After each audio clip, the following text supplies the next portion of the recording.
morning class. Today I'll explain you chapter 5 Health, Disease and Hygiene. What is the meaning of the word disease? The word disease stands for dis plus ease. It means not to ease or uncomfortable. Disease का मतलब क्या होता है? बीमारी या disease जो है वो दो वर्ड से मिलकर बना होता है। डिस प्लस ईज जिसका मतलब होता है नॉट टू ईज यानी कि अनकंफर्टेबल। डिसीज़ एक ऐसी कंडीशन होती है जो हमारी बॉडी में क्रिएट होने पर हमारी बॉडी प्रॉपरली फंक्शन नहीं कर पाती है और हम बीमार पड़ जाते हैं और सिक फील करते हैं। डिसीज़ को दो कैटेगरीज़ में डिवाइड किया गया है। डिसीज़ जो है वो दो कैटेगरीज़ में बांटी गई हैं, नॉन कम्युनिकेबल और कम्युनिकेबल। नॉन कम्युनिकेबल डिसीज़ेज़ कौन सी होती हैं? नॉन कम्युनिकेबल डिसीज़ेज़ वो होती हैं जो किसी विटामिन या न्यूट्रिशंस की कमी से हो जाती हैं। हम अपने फूड में, अपनी बैलेंस डाइट में अगर प्रॉपरली न्यूट्रिशन ऐड नहीं करते हैं, विटामिन्स लाइक ऐड नहीं कर पाते हैं, तो नॉन कम्युनिकेबल डिसीज़ेज़ होने के चांसेस रहते हैं और हमारी जो बॉडी है वो प्रॉपरली फंक्शन नहीं कर पाती। कम्युनिकेबल डिसीज़ेज़ कौन सी होती हैं? अगर हम किसी इन्फेक्टेड पर्सन के कॉन्टैक्ट में आते हैं, कोई ऐसा पर्सन जो बीमार है, हम उसके कॉन्टैक्ट में आ जाते हैं तो हम भी बीमार पड़ जाते हैं। These type of diseases are called communicable diseases. Communicable diseases को स्प्रेड करने में जर्म्स की हेल्प होती है। जैसे कि जो जर्म्स होते हैं वो उनके ज़रिए कम्युनिकेबल डिसीज़ेज़ जो हैं वो फैलती हैं, स्प्रेड होती हैं। जैसे कि बैक्टीरिया है, उसके ज़रिए ट्यूबरकुलोसिस, टीबी और डिप्थीरिया, कोलेरा ऐसी डिसीज़ेज़ होती हैं। वायरस होते हैं कुछ जिसके ज़रिए, जैसे एड्स का वायरस हो गया, रेबीज़ का वायरस हो गया डॉग के काटने से, स्वाइन फ्लू होता है, पोलियो होता है, ये सब वायरस वाली डिसीज़ेज़ होती हैं। और प्रोटोजोआ है जिसके ज़रिए मलेरिया और स्लीपिंग सिकनेस ऐसी कहते हैं डिसीज़ेज़ होती हैं।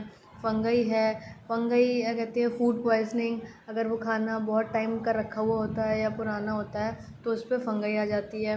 ठीक है, तो ये सब कम्युनिकेबल डिसीज़ेज़ को स्प्रेड करने के लिए कॉजेज़ होते हैं, उसके कारण होते हैं। अब आता है स्प्रेड ऑफ कम्युनिकेबल डिसीज़ और कैसे ये स्प्रेड होती हैं, कम्युनिकेबल डिसीज़ेज़ कैसे फैल जाती हैं। कुछ डायरेक्ट मोड होते हैं, कुछ डायरेक्ट चीज़ें होती हैं जिनके ज़रिए कम्युनिकेबल डिसीज़ेज़ फैलती हैं। जैसे कांटेक्ट में आने से, अगर कोई हेल्दी पर्सन है और आप किसी ऐसी पर्सन के कांटेक्ट में आ जाएं जो बीमार है, किसी बीमारी से सफ़र कर रहा है, ठीक है, तो आप उसका कुछ जैसे टॉवल, हैंकी कुछ भी अगर यूज़ करते हैं तो आपको भी वो बीमारी हो सकती है।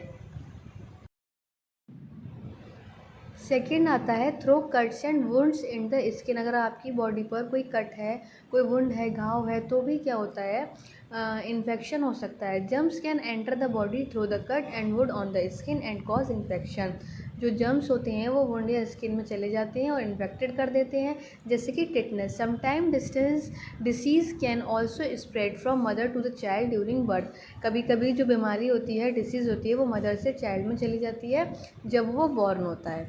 अब आते हैं कुछ इनडायरेक्ट मेथड या indirect modes. Infectious agent spread from one person to another through a medium. कुछ मीडियम के ज़रिए, जैसे कि एयर, फूड, वाटर, वेक्टर्स जैसे कि इंसेक्ट हो गया या कुछ अदर एनिमल्स हो गए, ये इनडायरेक्ट मेथड्स होते हैं डिसीज़ को स्प्रेड करने की। जैसे एयर के ज़रिए कैसे, when a sick person suffering from common cold, TB, tuberculosis, diphtheria और इन्फ्लुएंजा, कफ और sneeze, germs are released into the air. अगर कोई सिक पर्सन है, वो स्नीज़ कर रहा है, ठीक है, खांस रहा है, उसे बहुत कफ हो रहा है, कोल्ड हो रहा है और आप उसके कांटेक्ट में आ जाते हैं, then a healthy person inhaling this air में suffer from the disease.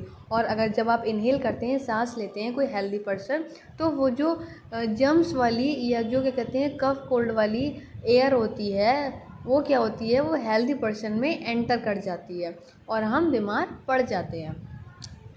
Throw infected food and water. Infected food और वाटर के ज़रिए हम कैसे बीमार पड़ सकते हैं? Many germs are transmitted through infected food and water. Organisms like houseflies, cockroaches carry germs on their body and dirty places like garbage and sweat. We call these organisms the carriers of germs when we leave our food and water uncovered. These carriers sit on it and leave the germs there.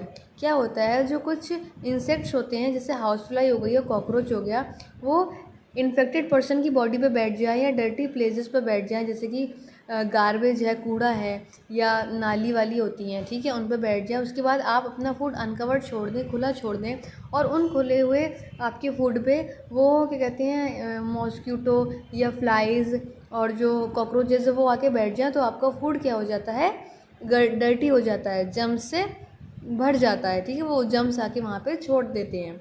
तो now we call this food and water contaminated, और ऐसा food या water क्या कहलाता है, contaminated कहलाता है।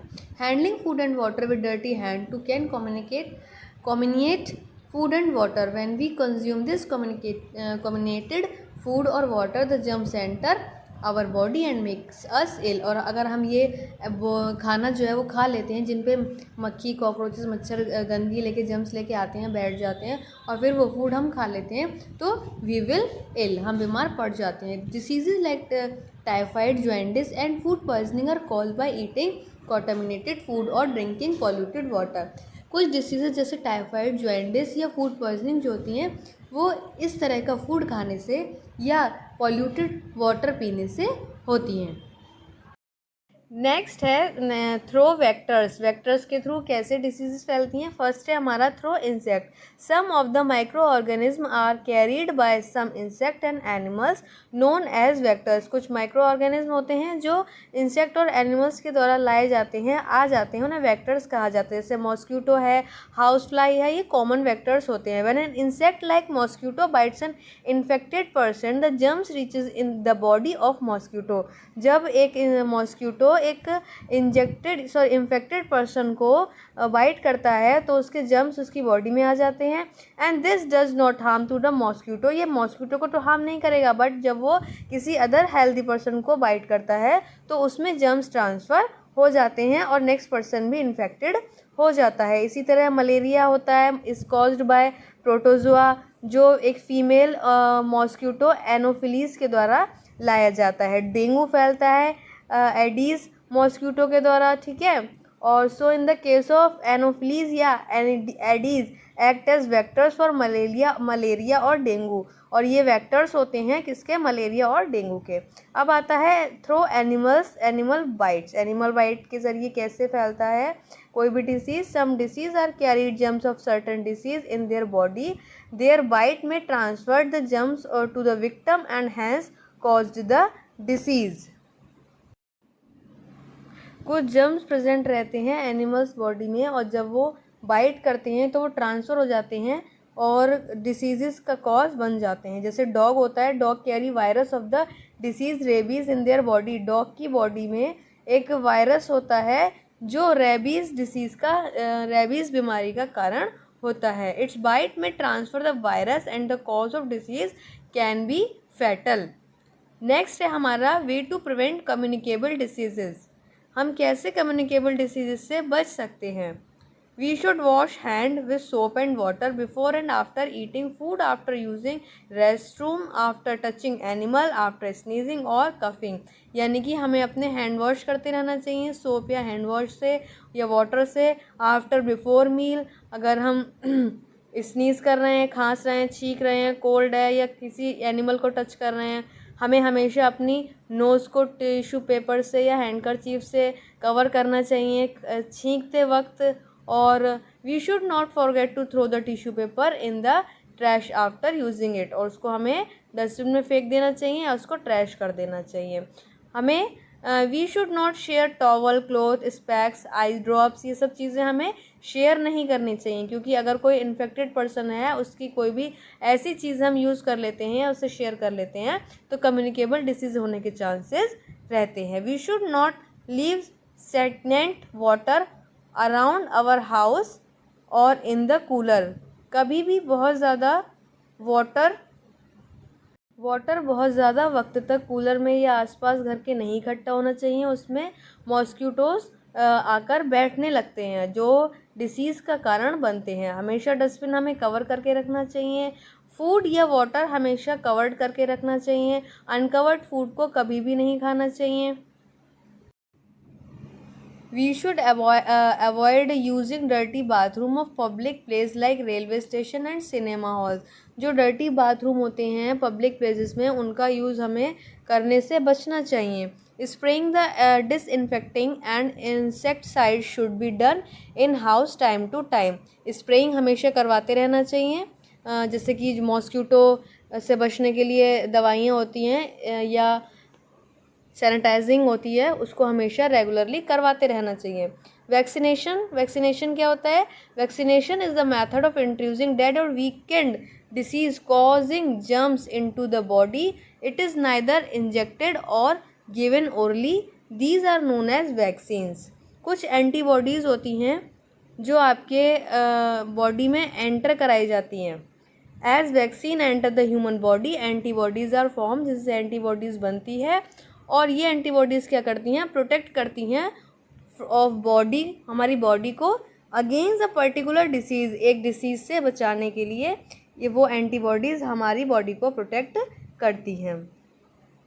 Deficiency disease क्या होती हैं? कोई भी हम बैलेंस डाइट में अगर हमारी किसी चीज़ की कमी हो जाती है, किसी न्यूट्रिशन की कमी हो जाती है, उस कमी से जो हमें बीमारियां हो जाती हैं वो डिफिशियंसी डिसीज़ कहलाती हैं। जैसे विटामिन्स की कमी से, मिनरल्स की कमी से अगर हमें कोई बीमारी हो रही है तो वो डिफिशियंसी डिसीज़ में आ जाएगी। जैसे प्रोटीन है और आयरन है, आयोडीन है, कैल्शियम है। आपको चार्ट दिया गया है जिसमें बताया है कि प्रोटीन की कमी से क्वाशरकोर होता है और उसको अगर कौन सी चीज़ें हमें खानी चाहिए, beans, fish, chicken, egg, milk, जिससे हमें प्रोटीन की कमी ना हो। ठीक है। और फिर कार्बोहाइड्रेट्स हैं, iron, iodine, calcium, phosphorus, vitamin A, B, C, D, E, K, इन सब की कमी से भी हमें बीमारियां हो जाती हैं। इसीलिए हमें प्रॉपर फूड लेते रहना चाहिए। ग्रीन वेजिटेबल, मिल्क, एग और dairy product, beans, meat, egg, orange.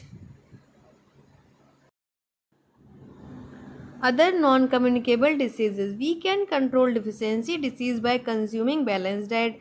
हम बैलेंस डाइट को कंटिन्यू करके डिफिशियंसी डिसीज़ से बच सकते हैं। But there are some other diseases which occur due to the malfunctioning of our body organ. But कुछ और भी डिसीजेज होती हैं जो हमारी बॉडी ऑर्गन्स में हो जाती हैं। Some examples of these diseases are, जैसे कि diabetes, heart disease, kidney malfunction, arteries, cancer, ETC. ये कुछ इस टाइप की नॉन कम्युनिकेबल डिसीज हो जाती हैं जो हमारे ऑर्गन्स को प्रॉपरली वर्क नहीं करने देती हैं। नेक्स्ट है हमारा क्लीनेस, हाइजीन एंड एक्सरसाइज। क्या क्या चीज़ें करके या क्या क्या एक्टिविटीज़ करके हम अपनी बॉडी को हेल्दी रख सकते हैं? हमेशा हमें साफ़ और हेल्दी फूड खाना चाहिए। हमें स्ट्रीट फूड खाने से या बाहर का खाना खाने से बचना चाहिए। Boil water after consuming it. Boiling is one of the method of in disinfecting water. जो वाटर होता है वो आरओ वाटर या वाटर को बॉयल करके उसको ठंडा करके पीना चाहिए। रेगुलरली नहाना चाहिए, हमें अपने हैंड वॉश प्रॉपरली करना चाहिए, 2 बार ब्रश करना चाहिए और never spit in the public place. कभी भी पब्लिक प्लेस में थूकना नहीं चाहिए।